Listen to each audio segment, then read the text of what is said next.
Okay. Thanking Mandy for the most informative contribution. We will now take questions, please. Anyone like to raise a question? 1, 2. Another one? I want to make a comment, if I may. Oh, Thanks for some coffee. okay. People who use their voice have to protect it, don't they? It's a good... Okay, 4. Okay, I'll take the first 4, please. Graham? Yeah. Graham Fletcher, I don't need that. Graham Fletcher, 50 years in the union. I empathise with this. It made me cry nearly. This is that. I didn't realise it was so bad. Firstly, has anybody gone to jail because of this 8th Amendment? And secondly, is it the case like England 100 years ago, the people at the bottom couldn't have abortions, but the rich people could? Is that 2 questions there? To answer them, grateful. Well, the first thing is nobody has actually gone to prison in the south. Nobody's been caught. Okay, a couple of women have been caught up the north, and there are court cases coming up. Now, I would say highly unlikely anyone's going to go to prison for the rest of their life. It's a 17-year-old girl and her mother for getting abortion pills online. I mean, the place will be burnt down if they do it.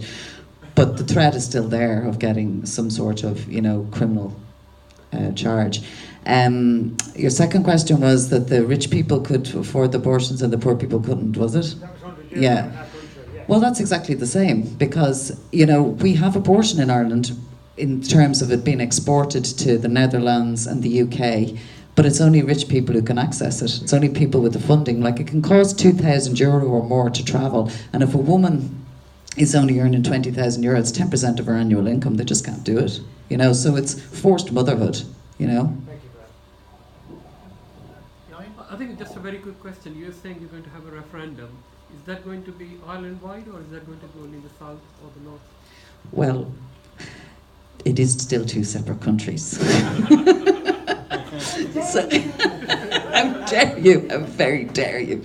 No, it is for the south, but we do work very closely with the north and the pro-choice groups in the north. So I'm really hoping that if it's passed in the south, that there might be some headways. But I'm not confident, because considering we got a marriage equality a couple of years ago and they're still nowhere near getting it in the north, it's a very difficult situation. I don't know. It's not. It's just in the south. Mary? Mary Pearson, I'm a retired teacher. You need a rest. I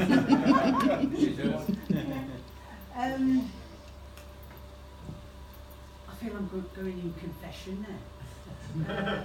I had the experience of abortion in my probationary years when I was living in London, and it was 1967. I think the Act had been enacted but not actually. Sorry, it had been passed but not enacted. And I was terrified. I didn't know what to do. And then this friend gave me the money to go to Harley Street. Well, and I was working in a convent school, so I couldn't get a sick note to say why I was off, and I got the sack.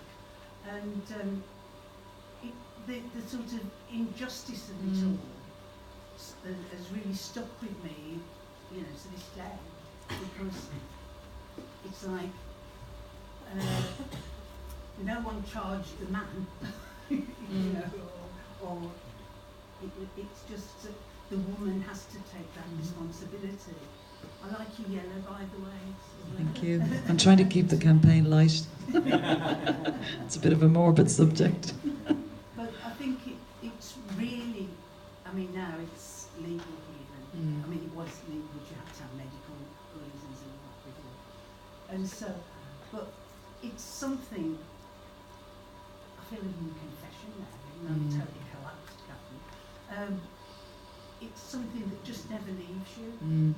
That not the loss of the child, but the fact that what you had to go through to hide the fact, apart from having to pay for the abortion, I couldn't tell a convent school I was going off to have an abortion, so I lost my week's pay as well.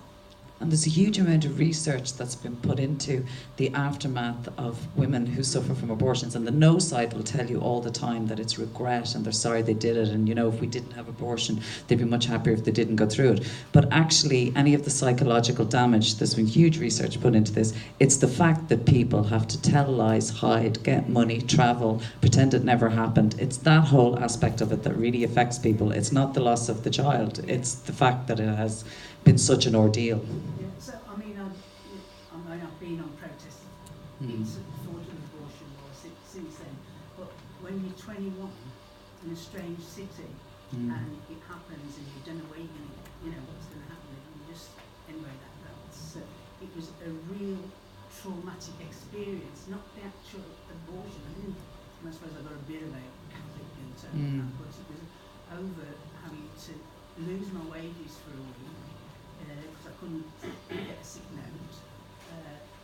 When you're working with numbers, it's a bit difficult to say, oh, I've just had the week off to have an abortion. And I just think nowadays, you know, we've really got to continue fighting for the rights, because with this Tory government, you don't know what's coming next. And there's a real rollback in Europe now where people are really rolling back on abortion legislation and trying to make it harder, you know. So, thank you. Thank you. Thank you for your input. Fourth, mate. Sister. Hi, just thank you so much for that. It was really interesting. And I Thanks. recently moved here from New Zealand, which actually still has terrible abortion laws, which is dealt with by everybody ignoring them. So I'm really interested in that. I'm going to send the workplace stuff. I'm going to send it back to trade union comrades back home. My question is, what is it? I know we can't give money because of to support the referendum campaign, because Irish citizens can give money. Is there anything that we can do here to help support the repeal campaign? So that. Well, I tell you, there's one thing that you can do. If there are people over here that are Irish that still have their residency at home, tell them to go home to vote. Because there's a campaign at the moment, Home to Vote, to try and get people back. I was discussing it outside with one of the guys earlier on, that 47,000 people booked flights to Dublin the day the referendum date was announced, and they reckon it's people coming home to vote.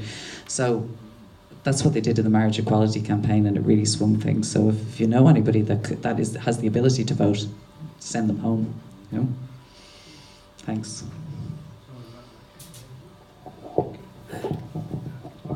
Any more questions? There's a question? Brief comment and question, yeah. Very brief. There's a question, please. I think Lee's talked about the history of the trade union movement and the trade TUC. I think we should reflect one of the best things the TUC did was in the 1970s when the abortion law was passed, and then it was under attack, organised the first, I think, national demonstration to defend that. It's very good. Just one very short point. It looks as though, hopefully, that a referendum will win.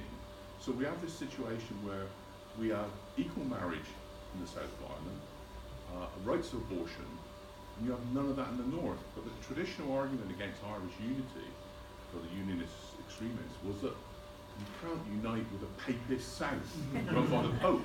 So we have now a situation on key questions of social equal rights, a superior situation in the south than the reactionary state that of North.